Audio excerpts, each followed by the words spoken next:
one time. I say something like that, it's the one time I can get her to look at me and go,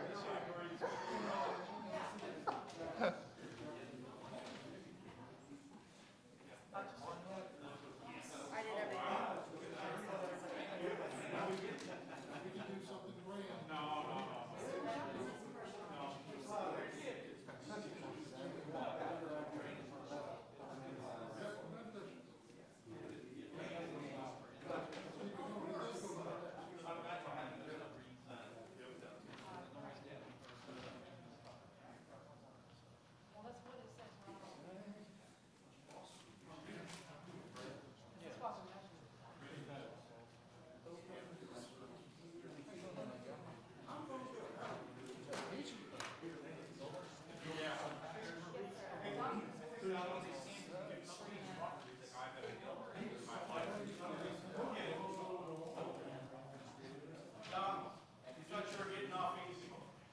Service awards to council. Oh, good. I want you to say nice things about you.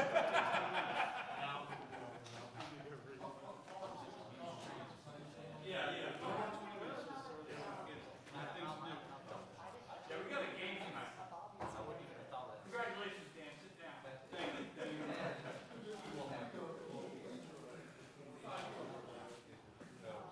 yeah, you gotta hope.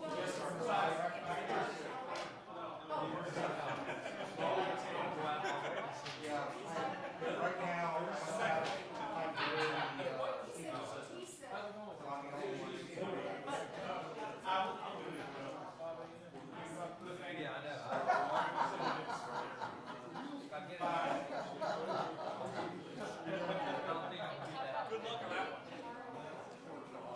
Okay. And a man. How are you, sir? Good, wonderful.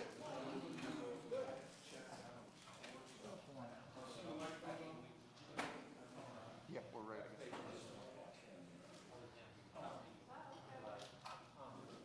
All right. You're receiving a major award? It's either going to happen down here or I'm doing it. 5 years. Seems like.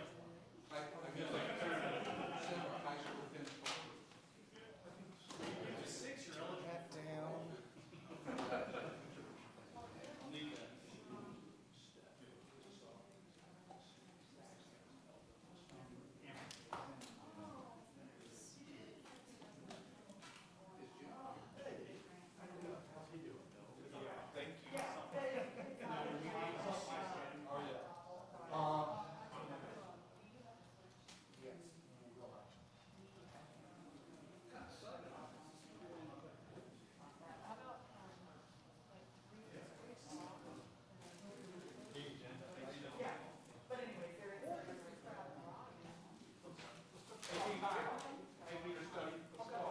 Okay.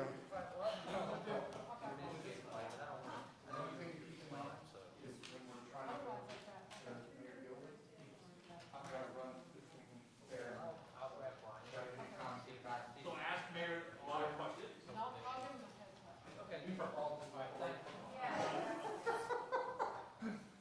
I'll just sweep it for you.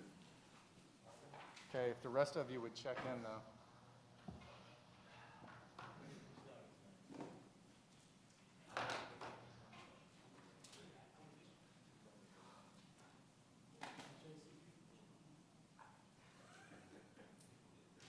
Thank you.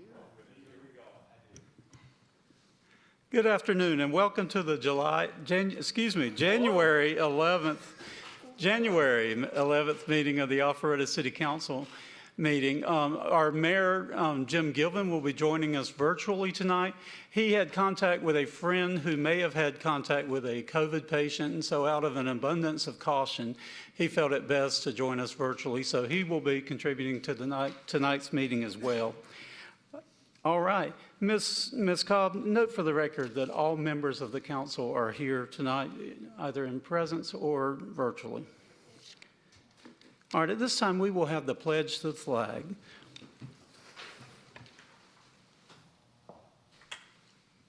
I pledge allegiance to the flag of the United States of America, and to the republic for which it stands, one nation, under God, indivisible, with liberty and justice for all.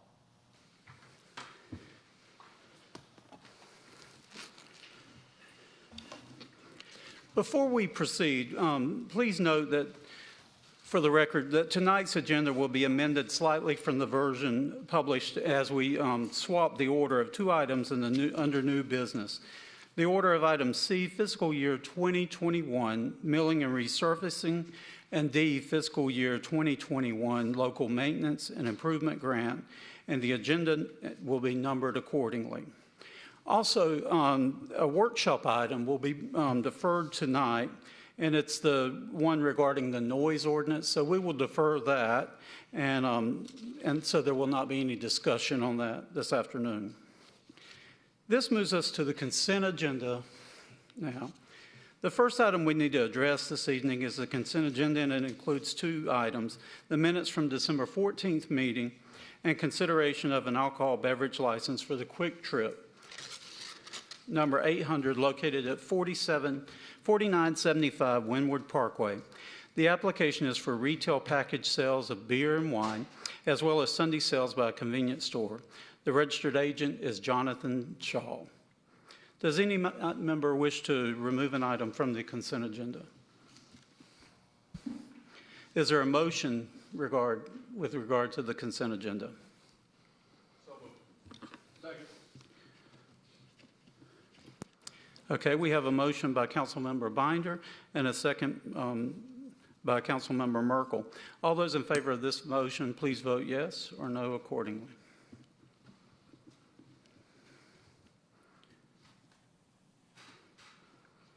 And Mayor Gilvin, how would you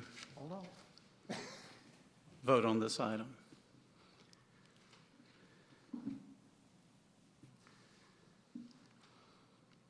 Mayor Gilvin, we are voting on the consent agenda. How do you vote?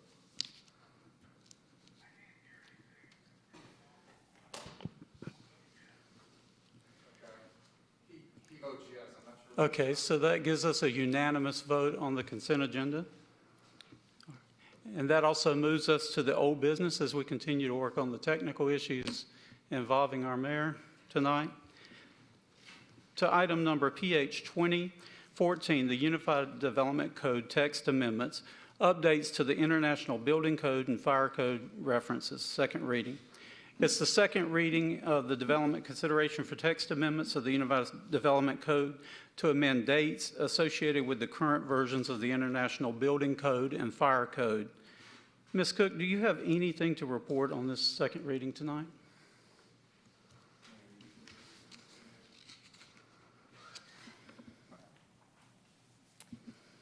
Tonight, we had one change that was actually a clarification that Councilman Hypes had asked Stephen to clarify. But other than that, we don't have any changes. Okay. So Mr. Stephen Jones is our acting attorney tonight. So would you like to speak on the change, and also would you read the title? Yes, thank you. Thank you, Mayor Pro Tem. When this came before you last time, Councilman Hypes raised some issues and questions regarding OCG 8220, which sets out state minimum standard codes, as well as the city's policies and procedures that were referenced in the first draft. We went back and did a cleanup on this and made it clear which state minimum standard codes the city is adopting. Other state minimum codes adopted by other departments at the state level, namely Community Affairs and the State Safety Fire Commissioner.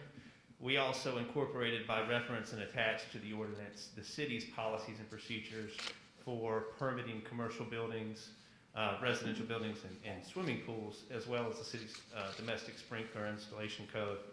So those are all included as exhibits to this ordinance so the city can adopt them, and when changes are necessary, they can be brought back for you for subsequent additions to be adopted. So it codifies all this stuff and puts it in hopefully a more digestible format than it was in before, which is always great to give notice to the public and folks that are engaging in construction activities within the city limits. So with that, if the council has any questions, we'd love to answer those. And if not, I'll read the title. Super. Please proceed. Thank you. This is an ordinance to amend Article 2 of the Unified Development Code and Article 2 of Chapter 8 of the Code of Ordinances of the City of Alpharetta, Georgia, to adopt state minimum codes, other state adopted codes, and permitting and inspection policies and procedures, to repeal conflicting ordinances and for other purposes. Thank you, Mr. Jones. At this point, council members, do you have any questions for Mr. Jones on this item? Okay, how would it please the council as far as, do you have a motion? Public comment? Not on the second reading. Oh, okay. Thank you. Yes, Mayor Pro Tem, thank you. I will offer a motion to approve PH-20-14 Unified Development Code and Code of Ordinance text amendments, building codes, and the ordinance as read by Mr. Jones. Okay. Second. All right. We have a motion from Councilwoman Richard and a second from Councilmember Burnett. All those in favor of this motion, please vote accordingly.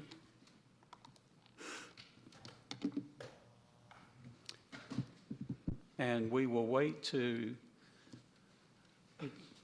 hear from our mayor. Mayor voted yes. Okay, thank you. The motion carries unanimously. And that leads us into the new business portion of tonight's council meeting. Boards and commissions appointments of the Alpharetta Development Authority. This is the first item under new business, and Councilmember Burnett, as liaison to economic development, will please present this item. Thank you, Supreme Leader. For the Development Authority, I wish to nominate John Goss, Joel Bernard, Morgan Reynolds, and Sean Allen to serve new 5-year terms on the Development Authority. Okay. Do we have any questions from any council members at this time? Or any comments on this? Okay, do we have a second? Second. Okay. Councilmember Burnett has made the motion to appoint these new Development Authority members, seconded by Councilmember Richard. Does any member wish to offer any discussion? I would like to thank all the members who have served us faithfully throughout the years on the Development Authority. We've had an incredible Development Authority board with extensive experience, and thank you so much for your service. If you're coming off of the board right now, and we look forward to what our new members can offer us. So at this point, all those in favor, please vote accordingly.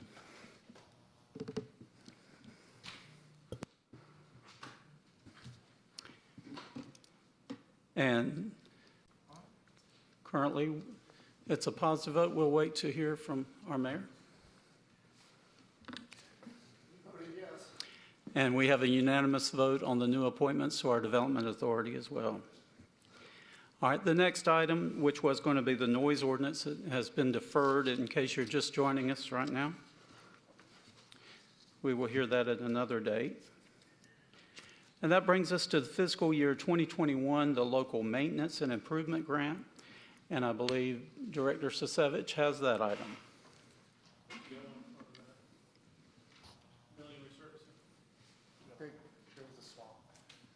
We switched those around, and so we'll hear that after this item. Thank you. Good evening, Mayor and Council. Before you tonight is the FY21 Local Maintenance Improvement Grant application. Before I go too much further, there wasn't typo in the report in the supplemental information, pages 4 of 10. It says FY20 local maintenance with a chart of all the roads and the pricing. That should say FY21. That was an error on my fault. Thank you. What we have here is LMIG program. It's a grant through GDOT where this money can be used for multiple aspects: patching, asphalt, grading, drainage, intersection improvements, striping. We use LMIG money. Excuse me? Will you use the mic? I'm not sure you're on the... Is he on the loudspeaker? It's going in and out. Sorry, Pete. No worries. Want to make sure the public and our mayor can hear.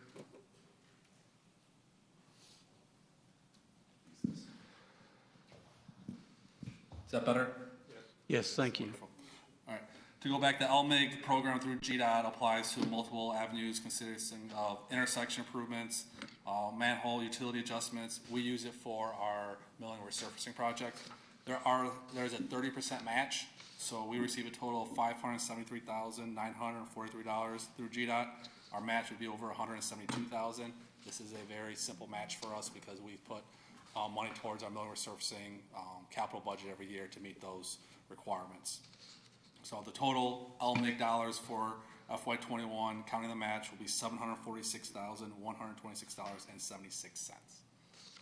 And there is a resolution associated with this. Yes, thank you so much. Mr. Jones, would you now read the resolution? Yes, this is a resolution to authorize the mayor and city council to submit an FY18 local maintenance and improvement grant application in the Georgia Department of Transportation. Whereas the Georgia Department of Transportation made available funding under the fiscal year 2021 local maintenance and improvement grant program, and whereas such funding may be used to fund transportation improvement projects such as adding turn lanes, milling and resurfacing, or repairing bridges, and whereas the Georgia Department of Transportation has allocated the city of Alpharetta $573,943.66 for the fiscal year 2021 through the program's funding allocation formula, and whereas the city of Alpharetta must include an additional 30% match for the project, and whereas the city of Alpharetta desires to use this funding to complete milling and resurfacing along 41 roads in the city, and whereas evidence authorizing the acceptance of said application must be provided. Now therefore be it so resolved this 4th day of January 2021 by the mayor and council of the city of Alpharetta that the submission of the fiscal maintenance and improvement grant application is hereby approved, and the mayor is hereby authorized to execute the necessary award package with directives into the local maintenance and improvement grant program. Thank you, Mr. Jones. At this point, council members, are there any questions regarding this item, the milling and resurfacing item? Okay, there doesn't appear to be. Ms. Cobb, has anyone from the public filled out a card on this item? We do not have any public comment cards on this item, sir. Okay. Is there anyone from the public that would like to speak on this item? Grant? We flip, yeah. Oh. Local maintenance and improvement grant. Excuse me. Okay, thank you.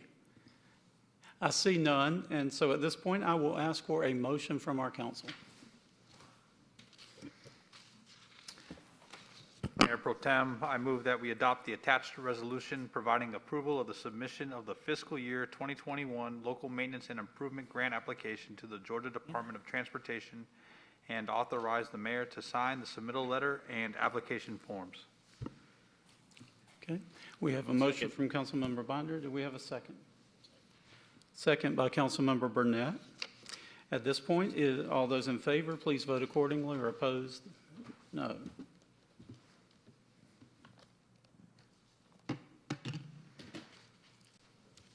And Mayor Gilvin?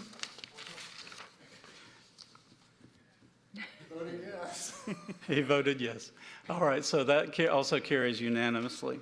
Thank you, Mayor Council. And so that brings us to fiscal year 2021 milling and resurfacing, item ITB 21003. Yes. Mr. Sisevich. Yes, Mayor Council, utilizing the funds from the LMIG approval that was just done, we have funds available in the amount of $2,258,294.97 for the FY21 milling resurfacing. We received 8 bids for this work, with a low bid from Bartow Paving. Over 65 roads will be resurfaced, milled and resurfaced with this dollar amount, and we will have the work done around July 2nd of 2021. Okay, thank you. Are there any questions from council members on this item? Ms. Cobb, do we have any cards filled out from the public on this? We do not, sir. Okay. Being as we only have one person from council, and I don't believe he has any comments to make tonight on this item, we will move, and I'll ask for a motion on this item. Sir, Mayor Pro Tem, I move that we please award bid number 21-003 to Bartow Paving Company Incorporated in an amount not to exceed $2,258,294.97 for the fiscal year 2021 milling and resurfacing project, and authorize the mayor to execute all necessary documents. Okay. We have a motion from Councilmember Binder and a second from Councilmember Hypes on the 2021 Milling and Resurfacing ITB 21-003. All those in favor, please vote accordingly, and those opposed, vote no.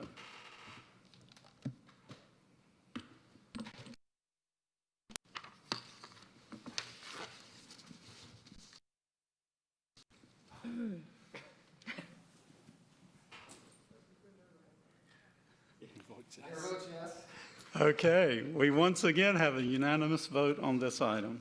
Thank you, Mayor and Council. Thank you, Mr. Sisevich. Okay, that brings us to our workshop item.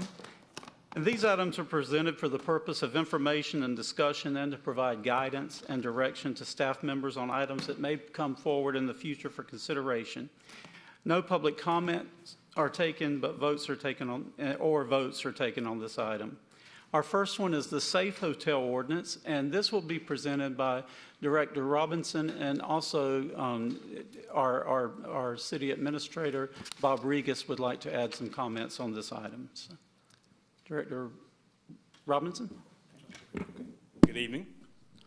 So you can't hear me with this, right? Do I need this one? He handed me this. Do you need, I think, is that working? is this one working? Yep. Hello? Because Pete's height. Is this, okay, so I'm good? Okay, I'll hand that to Bob. Thank you.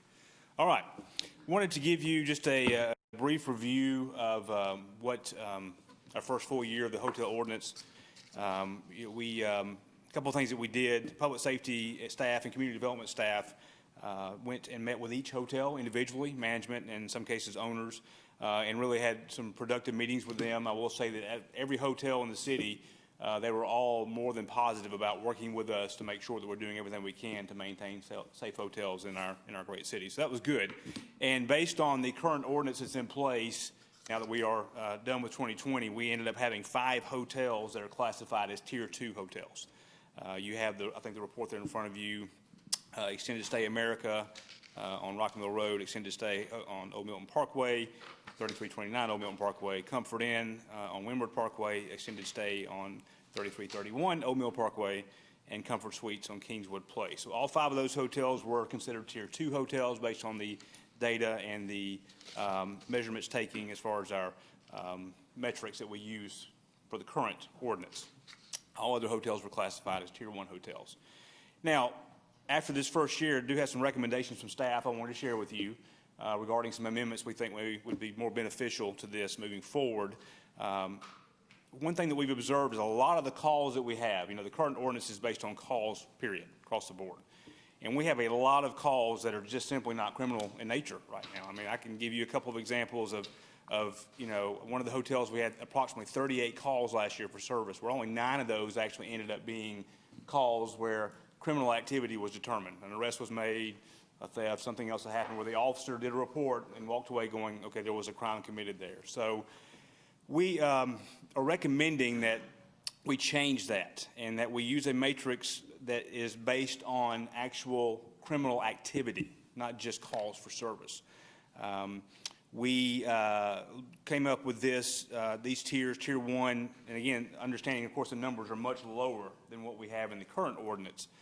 Tier 1 would be any percentage less than 3%. Again, these are criminal calls. Tier 2 would be 3% to 8%. Tier 3 would be any percentage above 8%. Now, if we took this recommendation and applied it to 2020, all 5 of the hotels that are in Tier 2 would still be in Tier 2. That has not changed that, to give you kind of an idea of the parallel that is there.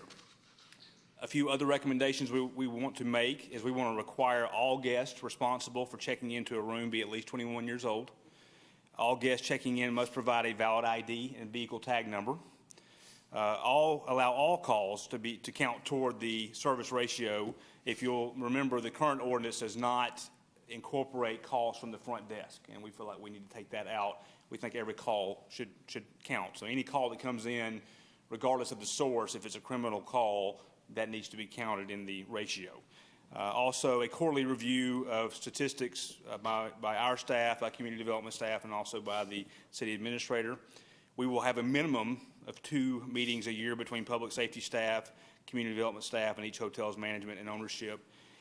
And then finally, giving the Director of Public Safety the ability to place a hotel in Tier 2 status at any time if, and this would be a rare, if ever, occasion, but if we just came across a situation where management or ownership does not want to comply with our recommendations, and they just honestly don't want to work with us to try to better a situation, and it becomes kind of an egregious situation, then I can have, or whoever's in my position, have the ability to place them into a Tier 2. And again, like based on the current conversations we've had with staff at all the hotels, that would not be an issue.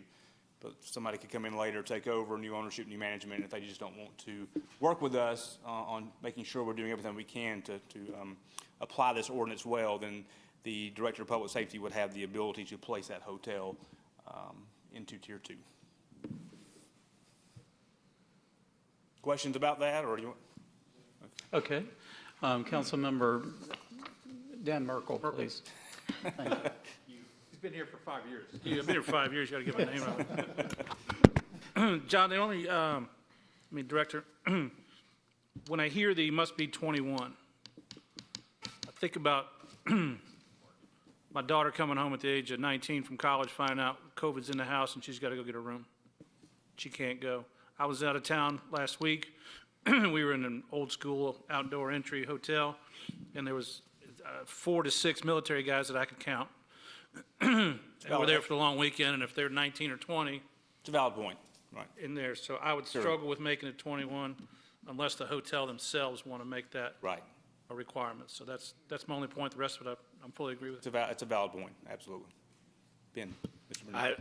To Councilmember Merkel's point, there's plenty of people in this world that are 19 that are here on business, working from out of town, and I don't want to deprive somebody of life or liberty. At the same time, I think that is easy enough to care for if there is a letterhead given from an employer.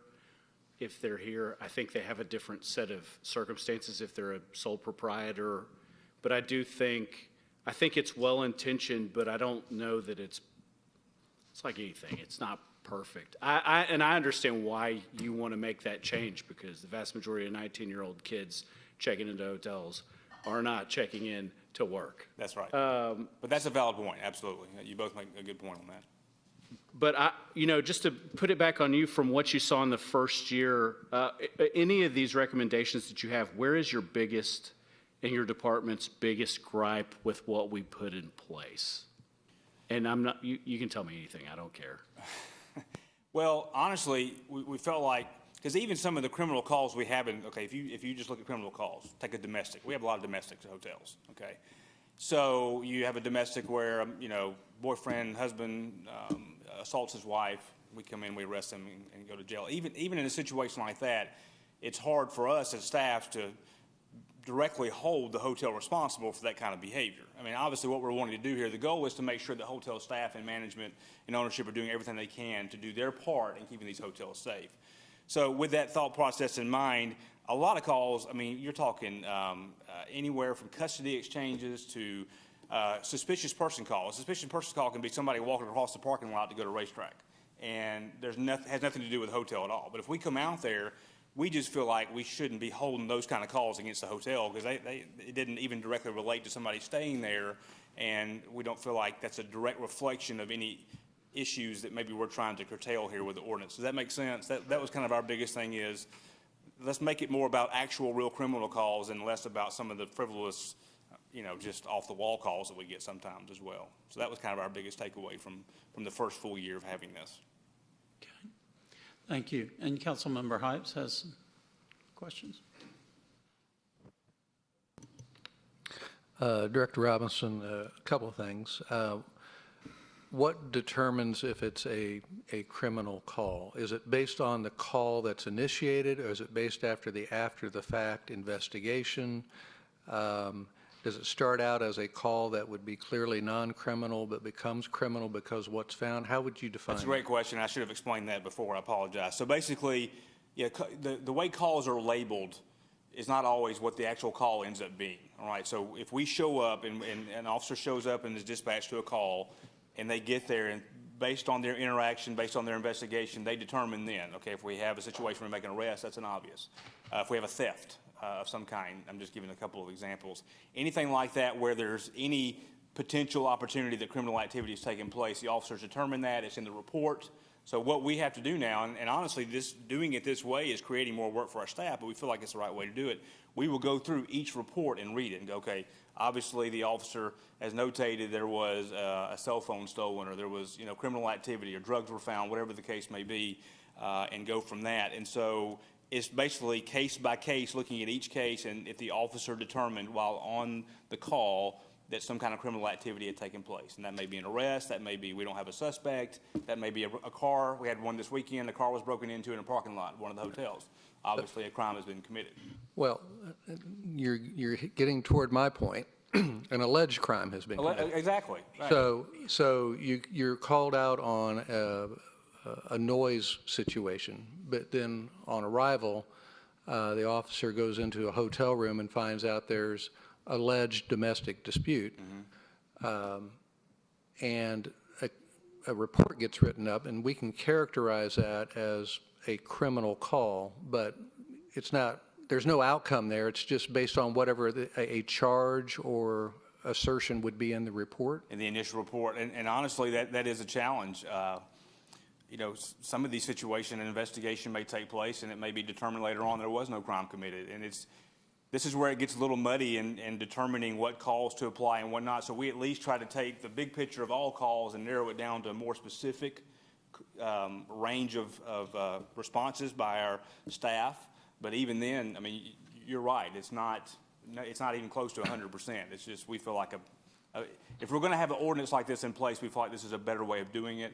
But you are correct. We can't 100% say on every call. I mean, some we can, obviously, but on every call that a crime was committed when we show up and do our initial report on it. Well, and I understand everybody's using best efforts. I just wanted to know if there's some measurable objective criteria to determine what's a criminal call. In some cases there are, but in some cases there are not. No, and there's not. There's not an objectable criteria that I'm aware of that we can find to say, absolutely, there's been a crime committed. I mean, somebody could call us and we could come out and completely be giving a false statement about something that happened that didn't happen, and we may not find that out till later on. When this ordinance was originally debated, there was a lot of discussion about calls for service, and those would include medical, if I'm not mistaken. We've taken that out. Medical Right. calls have been taken So this is more of a focus on the safety of the hotel rather than the resources being expended by any of the departments based on nuisance calls. Right, correct. Okay. Yes, sir. And lastly,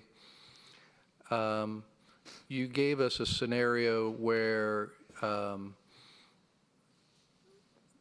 this dragnet catch-all for the public safety director to put somebody in a tier 2 irrespective of what their numbers are because of failure to work with the city.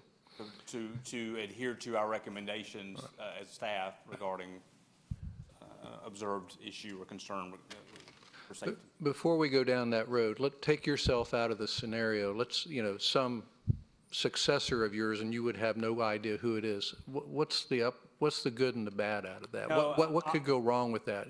We'll trust your judgment with it. No, honestly, Mr. Hypes, I have thought about that.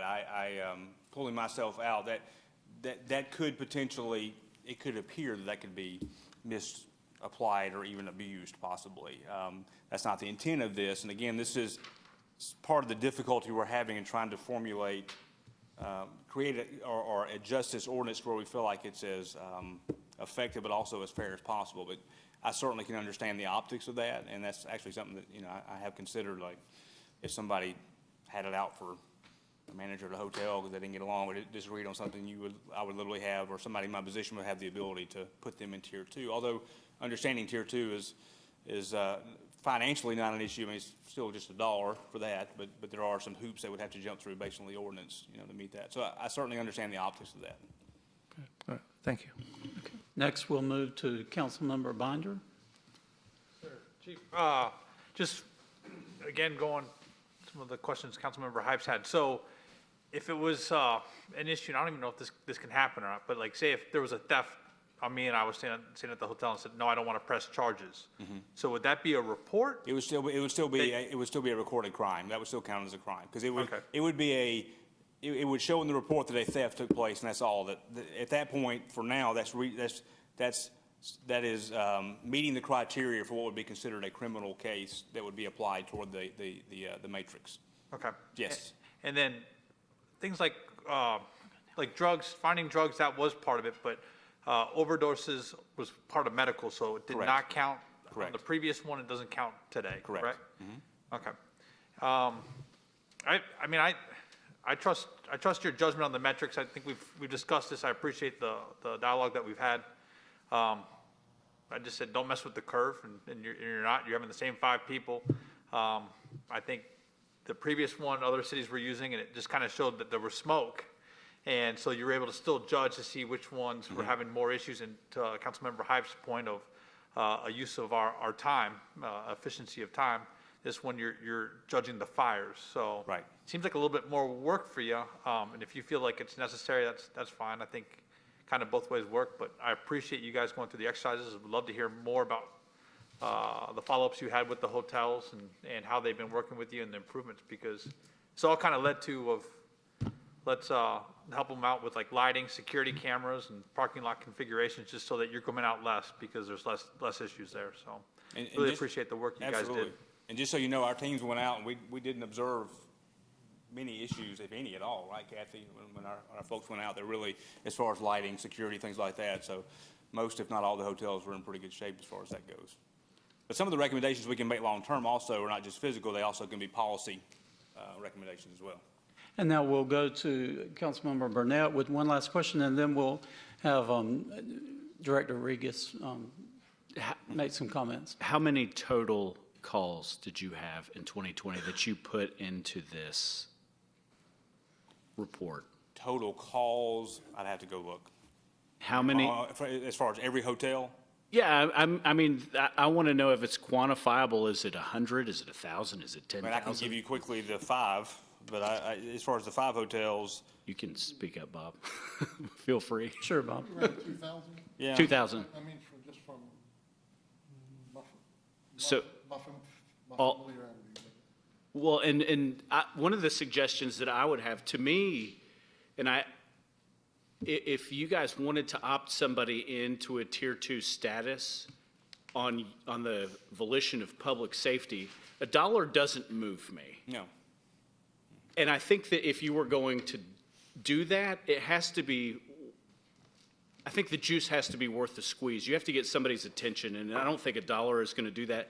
And it sounds like from your report that the 5 hotels that you had cited in that tier 2 status were more than willing to make appropriate adjustments. Yes. And so if you were headed down that road, I honestly think that if you're going to do it, the juice has to be worth the squeeze. And whether that's a different classification besides $1, I think that is something that we should also consider, because, we didn't design this to punish people. But at the same time, I think you have to be mindful that if somebody's going to be insubordinate to the rules and regulations, you have to be willing to. Right. Those are my two. That's just something I would consider. Anybody fighting you over going to tier 2 status over $1, that's crazy. So, thank you. Sure. Okay, and our city manager, Bob Regas, would you like to add any I comments? just wanted to say to Councilman Hype's point, to give the director the ability to put anybody in tier 2 means that we don't have to wait for a whole year. If something spikes up at a hotel, we can kind of get on it and not wait for a year and then let things just lapse. It's our intention to really stay on top of what's happening out there and to prevent any more bad things from happening. And considering the dollar in tier 2, we felt as staff, we didn't want to really go there as far as what kind of fine should be. We do want to get their attention. We do want to work with them, and so far, they've been okay. But especially in these days and times, as far as putting an increased fine on a hotel, we thought that might be kind of tough, so. I forgot to mention also, just as a point of reference, I looked back to the last 4 years, thinking COVID last year may have been a little bit different, but honestly, the numbers have been consistent since 2017. So COVID really did not, less occupancy rates, things like that, lower occupancy rates, really didn't change anything at all. So just so you know, the numbers have been very consistent actually over the last, since 2017. Okay. Councilmember Hypes has some comments as well. Well, neglected to say earlier that I think, I did not recall that we left out requiring valid ID and tag number from the original, but I do remember that being discussed. I think that's maybe the most important crime-fighting factor here. So if that's legal to implement, I think that may be the best of all changes that I see here on the list, provided also that we have the ability to cross-check that the front desk isn't letting people in without satisfying that requirement. So, and hopefully we have some enforcement mechanism. So I'm glad to see that in there. I think that cures a lot of ills. Just to echo Councilman Merkel, my daughter drove home from LSU and her car broke down in Hattiesburg and she was 19 years old. She needed a hotel and got a hotel, and I would be distressed if some father. Valid point, absolutely. So I want to echo that one. So. Okay. I would just like to add, we've checked with Mayor Gilvin, and he has no comments to make on this item, but we have checked with him to see. And also that I recently heard in the Atlanta News, and I will not name the city, it happens all over the place, where they had issues at a hotel with some sex trafficking issues. And I was grateful that we had an ordinance. I know it needs to be fine-tuned, and we said when we initiated this ordinance that we would review it and make adjustments as needed, and we have done that and are doing that. But the fact that we have something on the books, I think it communicates to criminals that don't come to Alpharetta because we will not only prosecute here, but we will catch you in the act. So I think that's a good message to send out, especially an issue that's so unfortunately relevant in our society today. So thank you. Director Robinson, does that answer most of your questions, give you direction you need? And okay. And what we'll have now is Stephen update the ordinance and bring it to y'all next Tuesday, the 19th for the first reading, the 25th for the second reading. Super. We'll look forward to that. Thank you both. And that brings us to the T-Splosh update. And Mayor Gilvin will comment on this as well. And our city manager, Bob Regas, will begin the discussion on that. Okay. And I'm like 7 foot for the mayor right now. This is what the mayor wanted to discuss tonight, and this is what he learned from his mayor's call with the county commission last Friday. The T-Splosh transportation sales tax expires March of 2022 unless Fulton County and the cities of Fulton outside of Atlanta reach an agreement to include an extension on the ballot this November. During Friday's meeting, the majority of cities in Fulton, representing more than 60% of the population required to reach an agreement, stated that they believe their city council and residents would support a renewal in November, as long as there were no changes to add money for transit. And that's what the law talks about, 60% of the populations of the cities outside of Atlanta. So based on previous public discussion and individual conversations the mayor's had with each of you, he said he believes our council would support renewal under those circumstances. And of course, you won't be voting on anything until all the details are worked out. But there's a tight timeline if the cities and the county are to get this in time. So the mayor wanted to have this workshop to update you and the public, and also make sure that he was not misrepresenting you before the other mayors and the county commission. So, so with that, be happy to answer any questions. There's a document in your packet on T-Splost and the timelines and all that. Council members, are there any questions at this time on that item? Or discussion points that you'd like to make? Thank you, Bob, and thank you to the mayor for representing us. I think more than any city in the state of Georgia, Alpharetta does a good job with the consumption-based revenues that we get, because people come here from Cherokee County or Gwinnett and so forth, and they're paying into that pot of money. I wish that it was more evenly distributed by point of sale, but that is unlikely. And I think 100% of something is better than nothing. And I think that this city has seen a tremendous amount of growth from its residential tax base. And I think that we will be I think we'll pick up some of the slack, whereas there will be some communities that haven't seen the economic and residential growth that Alpharetta has. I would hate to see this go away, because it funds so much of what we do as a city, and the alternatives to how we would continue to maintain a quality of life doesn't exist without our residents bearing 100% of that brunt. And this community they have always been people that valued investing in infrastructure, and I think that's what we need to get back to in this country. Thank you. Thank you. Would that conclude your comments, Mr. Reeves? All right. Thank you so much. Our mayor is always advocating for us, especially on this T-Splost, so that we get at least our portion or a fair amount coming to us each time. Ms. Cobb, that brings us to, I'm sorry, Councilmember Binder. I see under 3C, and I'll just be quick, 'cause I know we got other things going on this evening, but 3C, they were saying work with the legislative amendment in early 2021 and kind of revise what they have. I'd like to see, hopefully T-Splost gets decentralized. I think Fulton County, all the cities can just go on their own and figure out if they want to have it or not. But so we're not in one ship with a couple other cities that may or may not want, because they have different reasons.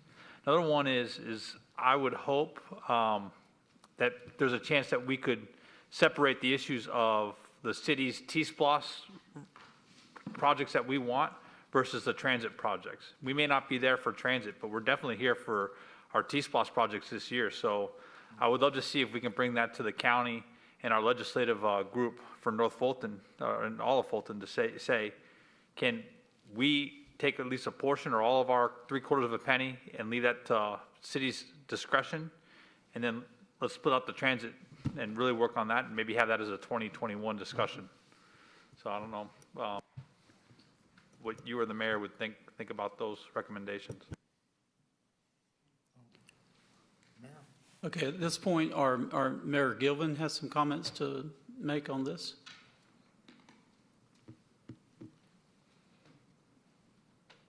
Go ahead, Mayor.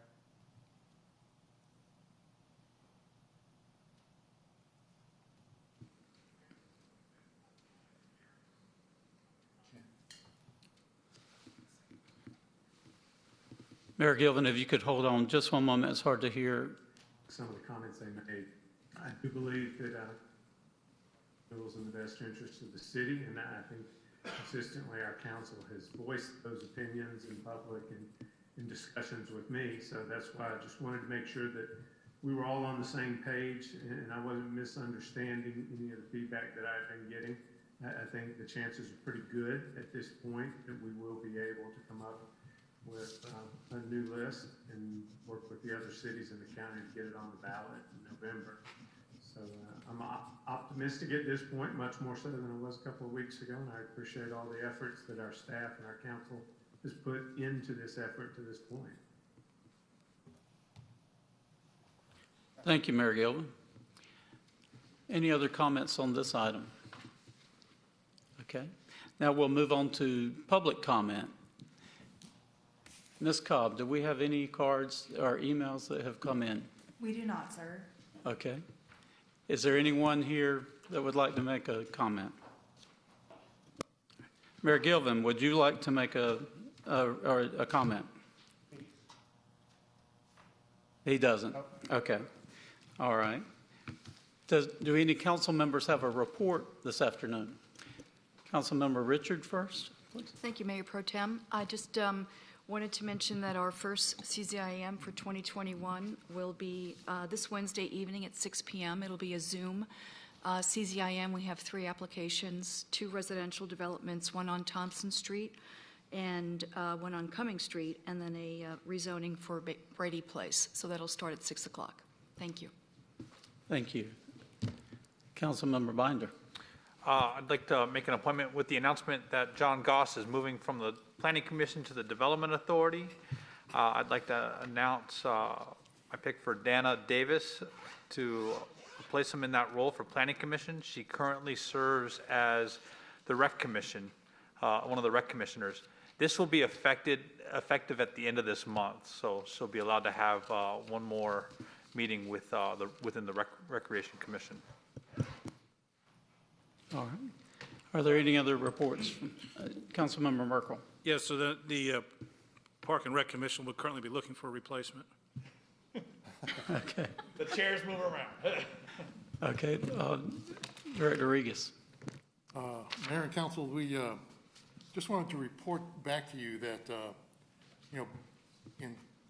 back last year, you gave, I think, $50,000 to the CVB for an Expedia campaign for 4 months.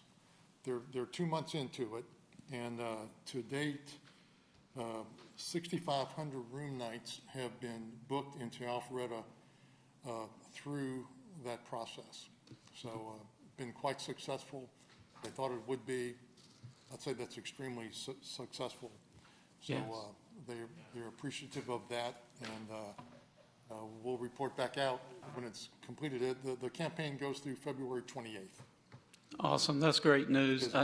I think we all know that if we give Janet Rogers money and a mission, she'll not only get it done, she does it with excellence. And I'm happy to hear that money was well spent. Yeah. So That's thank a you. great return.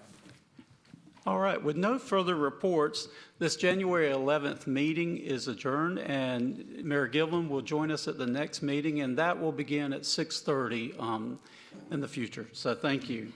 This meeting is adjourned.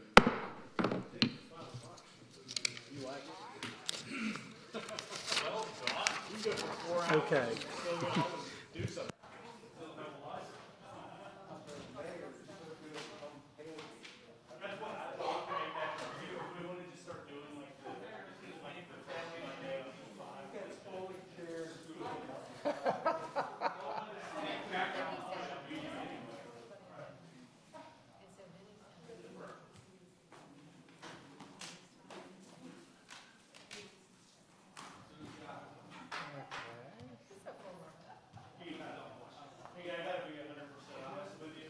Guys, our mics are still live.